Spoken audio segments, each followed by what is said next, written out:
যে নতুন নতুন উদ্যোক্তা তৈরি করা, নতুন নতুন কর্মসংস্থান সৃষ্টির মাধ্যমে আমরা আমাদের প্রত্যেকটি ঘরে যারা বেকার রয়েছে তাদেরকে স্বাবলম্বী করা এবং তাদের পরিবারকে স্বাবলম্বী করা।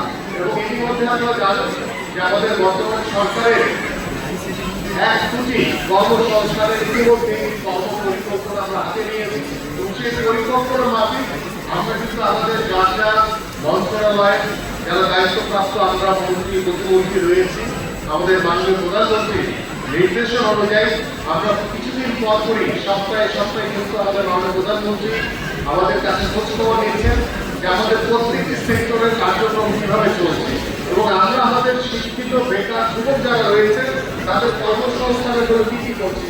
যেমন ধরেন আমরা অনেক কিছু ট্রেনিং নেই, কিন্তু আমাদের সার্টিফিকেশনের সমস্যা রয়েছে।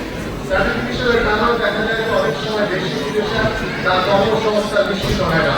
আমাদের যারা দেশীয়ভাবে এনএসডি আছে তারা সার্টিফিকেশন করে, কিন্তু সেই সার্টিফিকেশনটা যাতে বহির্বিশ্বে গুরুত্বপূর্ণ হয় সেটা নিয়েও আমরা কাজ শুরু করেছি।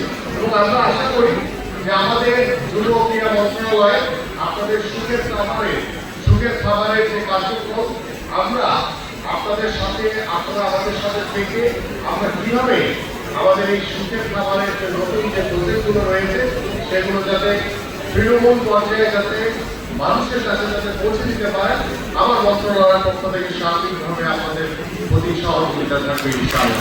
পাশাপাশি আমরা আশা করি এই দেশ আমাদের সবার।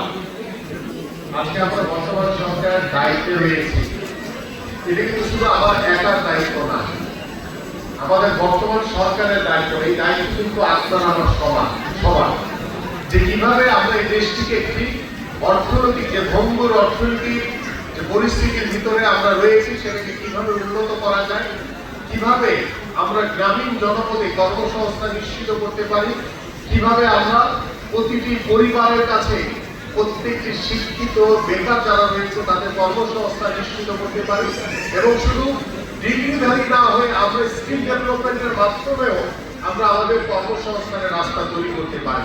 সেটা যদি ছোট ছোট ক্ষুদ্র আকারে হয় আমি মনে করি সেক্ষেত্রে আমার মন্ত্রণালয় থেকে অনেক ক্ষেত্রে সেই ঋণের সুবিধা রয়েছে। আমাদের ক্রিয়েটিভ অর্থনীতির জন্য আমাদের একটি হিউজ একটি বাজেট রাখা রয়েছে এবং সেই বাজেটগুলোকে আমাদের দায়িত্ব হচ্ছে সঠিকভাবে ইউটিলাইজ করা এবং সেই সঠিক ইউটিলাইজের মাধ্যমে আমরা যাতে আমাদের কর্মসংস্থানকে নিশ্চিত করতে পারি, আমাদের নতুন নতুন উদ্যোগ তৈরি করতে পারি, এই প্রত্যাশা আমি করছি। পাশাপাশি আপনাদের সবার কাছ থেকে সহযোগিতা চাই যাতে আমরা সবাই মিলে একটি সমৃদ্ধশালী একটি মানবিক বাংলাদেশ গড়ে তুলতে পারি। এবং আজকে আপনারা যারা এখানে বসে আছেন, যারা আজকে এই সুখের খাবার কংগ্রেস নাইট উপভোগ করার জন্য এখানে বসে আছেন এবং আমাদের উদ্যোক্তাদের যে কথাগুলো শুনেছেন আপনারা নিজেরাই এর সাথে জড়িত রয়েছে, আমি আশা করি আপনাদের মাধ্যমে আমাদের এই দেশ অনেক বেশি উপকৃত হবে এবং সত্যিকার অর্থে আপনারা দেশের মানুষের জন্য কাজ করবেন এই প্রত্যাশা আমি আজকের মতো বিদায় নিচ্ছি। আল্লাহ হাফেজ। বাংলাদেশ জিন্দাবাদ। আমি চাই যে আপনাদের মধ্যে এরকম উদ্যোক্তা তৈরি হয়ে আমরা যাতে কর্মসংস্থানটুকু নিশ্চিত করতে পারি। কারণ আমাদের এখন বিভিন্ন ট্রেডে ফ্রিল্যান্সিং থেকে শুরু করে এআরপি ফার্ম, আমাদের মোবাইল সার্ভিসিং আর ল্যাঙ্গুয়েজ প্রশিক্ষণ শেখানো এবং এসেট্রা আরো অনেক কিছু রয়েছে, বায়োগ্যাস প্ল্যান্ট রয়েছে।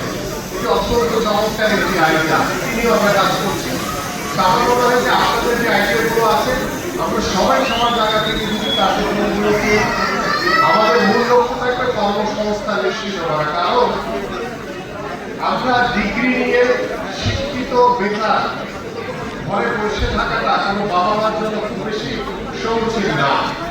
তো সেই জায়গা থেকে আমরা যদি স্কিল ডেভেলপমেন্ট করে আমরা যদি নতুন নতুন আইডিয়া নতুন নতুন প্রশিক্ষণের মাধ্যমে আমরা যদি কর্মসংস্থান তৈরি করতে পারি তাহলে সেটা হবে আমাদের এই সমাজের জন্য বা আমাদের এই বর্তমান সরকারের জন্য একটি উল্লেখযোগ্য আমাদের সম্মানের একটি জায়গা।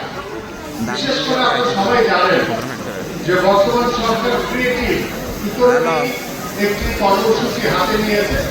সেই ক্রিয়েটিভ ইকোনমির ভিতরে আপনারও একটি অংশ, কারণ আমাদের স্কিল ডেভেলপমেন্ট এই প্রশিক্ষণের মাধ্যমে কিভাবে আমরা দেশে বিদেশে আমাদের যারা বেকার রয়েছে তাদেরকে কর্মসংস্থান আমরা নিশ্চিত করতে পারি, আমাদের ক্রিয়া ক্ষেত্রে কিভাবে কার্যক্রম করতে পারি, আমাদের সংস্কৃতি ক্ষেত্রে কিভাবে কার্যক্রম করতে পারি, সেভাবে আমরা ইতিমধ্যে যেহেতু আপনারা জানেন যে আমরা খেলাধুলাকে পেশা হিসেবে প্রতিষ্ঠা করে ইতিমধ্যে আমাদের মাননীয় প্রধানমন্ত্রী কার্যক্রম শুরু করেছেন এবং আমরা চাই যে প্রত্যেকটি বাবা মা তার সন্তানকে শুধু পড়াশোনা করিয়ে কেউ ডাক্তার, কেউ ইঞ্জিনিয়ার কিংবা কেউ ব্যারিস্টার হবে না, সে খেলোয়াড় হিসেবে নিজেকে প্রতিষ্ঠিত করতে পারে। আমরা তো সেই কার্যক্রমটি ইতিমধ্যে হাতে নিয়েছি।